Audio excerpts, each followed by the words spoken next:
Sunny,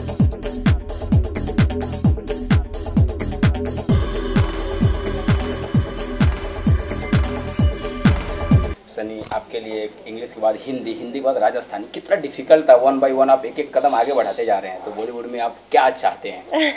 I mean, Hindi सीखना was not exactly easy, पर मैं सब कुछ समझती थी क्योंकि मेरे both my parents पंजाबी थे, हम घर में पंजाबी बोलते थे, so that part was easier. हम हिंदी movies देखते थे, so I would understand about 80-90% जब मैं आई थी, so उसके वजह से I didn't have as a harder time.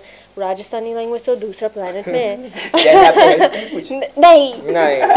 नहीं की क्योंकि अरे मुझे खुद को तो राजस्थानी आनी चाहिए। यहाँ पे हमारे हिंदुस्तान का प्रॉब्लम ये है कि हर 100 किलोमीटर के बाद हमारी हिंदी लैंग्वेज बदलती रहती है। यहाँ से ना महाराष्ट्र बॉर्डर क्रॉस किए तो गुजराती की हिंदी अलग रहती है, फिर उधर से पंजाब गए, पंजाब की हिंदी अलग होती है, तो इट इज डिफिकल्ट। मतलब मैं थोड़ी कोई टूरिस्ट गाइड की तरह हर सिटी में गया हूँ कि मुझे भी आए। So it wasn't easy Rajasthani language learn करने के लिए, but मेरे पास बहुत लोग थे that were helping me. Lines तो मैं I learned them, but सबसे difficult था वो लीला का कैरेक्टर, वो लाइन्स के वो करना था कि एक्टिंग करनी थी, एंड लाइन्स तो आगे थे, but how to walk like Leela, talk like Leela, जैसे वो hand gestures कैसे walk करती थी, ये मेरे लिए वो natural नहीं था. And then on top of it, line delivery. So कुछ small चीज़ें they were very very difficult, but at the end of it, इतना hard काम, इतना मेहनत के बाद I watched the movie and I love it.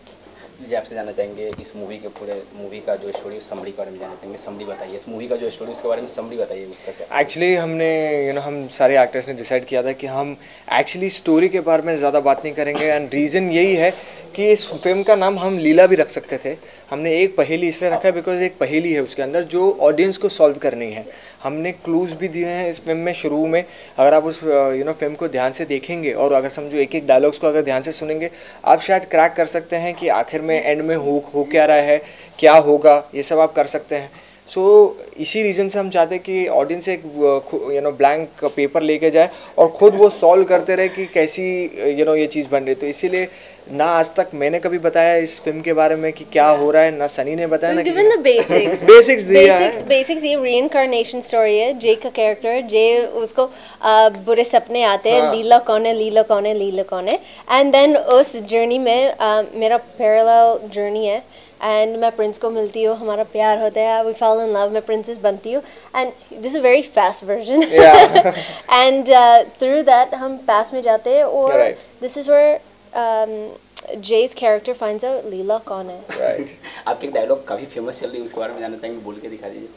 लीला नाम है हमारा, लीला। अच्छा जय, आपको इसमें कौन सा सॉन्ग काफी पसंद आया इस लीला में? मुझे पर्सनली अगर आप कैमरा रोल कर रहे हैं तो मुझे तेरे बिन पसंद है, क्योंकि वो मेरा फेवरेट है। और अगर समझो अगर आप ऑफ कैमरा पूछेंगे तो मुझे इनका ग्लैमरस अखियाँ जो राजस्थान में जो शूट किया गया था मुझे बहुत अच्छा लगा, क्योंकि कोरियोग्राफी जो जिस तरह से शूट किया गया था बहुत ही ब्यूटीफुल था। एक साइड पे पूरे राजस्थानी लोग खड़े थे, एक साइड पे सारी लड़कियां खड़ी थी, और राजस्थानी लड़के सब ऐसे खड़े थे, और फ्रंट में लड़कियां सारी ऐसे स्टेप्स कर रही थी, तो काफ़ी एक यूनिक स्टेप आइडिया था ये। And Sunny you?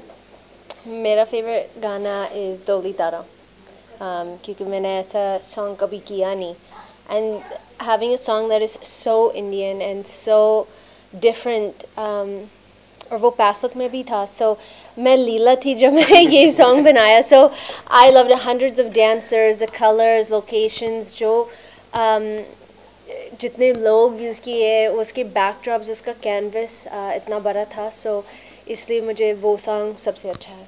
चलिए जाते जाते आप दोनों से जानना चाहेंगे अपने फ्रेंड्स के बारे में, क्या करना चाहेंगे आपके पास? मैं तो हमेशा कहता हूँ आज आप कहिए कुछ। ओके, मेरा शॉर्ट वर्जन होगा। प्यार से बोलिए। हाँ, तो प्यार से हैप्पी डांस के साथ आई रियली वांट सब लोग, सब व्यूअर्स को ये मूवी 10th of April को देखे, एक पहेली लीला, एंड मैं चाहती हूँ that you enjoy the movie not only songs के लिए बट ऑल्सो बिकॉज ऑफ जय। नो मतलब ये अभी क्या हो रही है, ज़्यादा मॉडर्न बन रही है, पोस्टर में तो ये है तो ये भी जानती हैं कि लोग मुझे देखने आने वाले हैं, तो मुझे बोलने की ज़रूरत है ही नहीं, मुझे मालूम है कि आप इनके लिए देखने वाले हैं। नो इनके लिए आएंगे, हाँ, राइट? लेकिन बस वो उनको देखते देखते अगर फुर्सत मिल जाए तो याद रखना उसके बाजू में एक लड़का भी खड़ा रहेगा जय भानुशाली करके, उनको भी देख लेना ज़रा। Silly. Thank you.